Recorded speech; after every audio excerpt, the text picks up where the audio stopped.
میں ہر اعزاز کو اپنے ہنر سے کم سمجھتا ہوں. میں ہر اعزاز کو اپنے ہنر سے کم سمجھتا ہوں. حکومت بھیک دینے کو بھی بھرپائی سمجھتی ہے. میں ہر اعزاز کو اپنے ہنر سے کم سمجھتا ہوں. حکومت بھیک دینے کو بھی بھرپائی سمجھتی ہے. اور رضا جہاں سے جو شعر یاد آ رہے ہیں میں عرض کر رہا ہوں. ایک مطلب یہ عرض کیا ہے کہ مٹی میں ملا دے کہ جدا ہو نہیں سکتا. مٹی میں ملا دے کہ جدا ہو نہیں سکتا. اب اس سے زیادہ میں تیرا ہو نہیں سکتا. مٹی میں ملا دے کہ جدا ہو نہیں سکتا. مٹی میں ملا دے کہ جدا ہو نہیں سکتا. کیا کہنا ہے. اب اس سے زیادہ میں تیرا ہو نہیں سکتا. اب اس سے زیادہ میں تیرا ہو نہیں سکتا. اور دہلیز پہ رکھ دی ہیں کسی شخص نے آنکھیں, روشن کبھی اتنا تو دیا ہو نہیں سکتا. دہلیز پہ رکھ دی ہیں کسی شخص نے آنکھیں, دہلیز پہ رکھ دی ہیں کسی شخص نے آنکھیں, روشن کبھی اتنا تو دیا ہو نہیں سکتا. روشن کبھی اتنا تو دیا ہو نہیں سکتا. مٹی میں ملا دے کہ جدا ہو نہیں سکتا.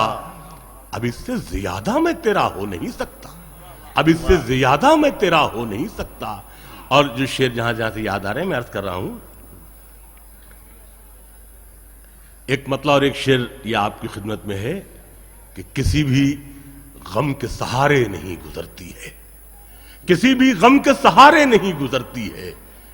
یہ زندگی تو گزارے نہیں گزرتی ہے. یہ زندگی تو گزارے نہیں گزرتی ہے. اور میں زندگی تو کہیں بھی گزار سکتا ہوں مگر بغیر تمہارے نہیں گزرتی.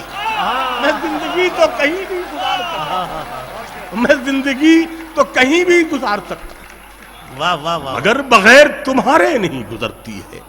میں زندگی تو کہیں بھی گزار سکتا ہوں مگر بغیر تمہارے نہیں گزرتی ہے.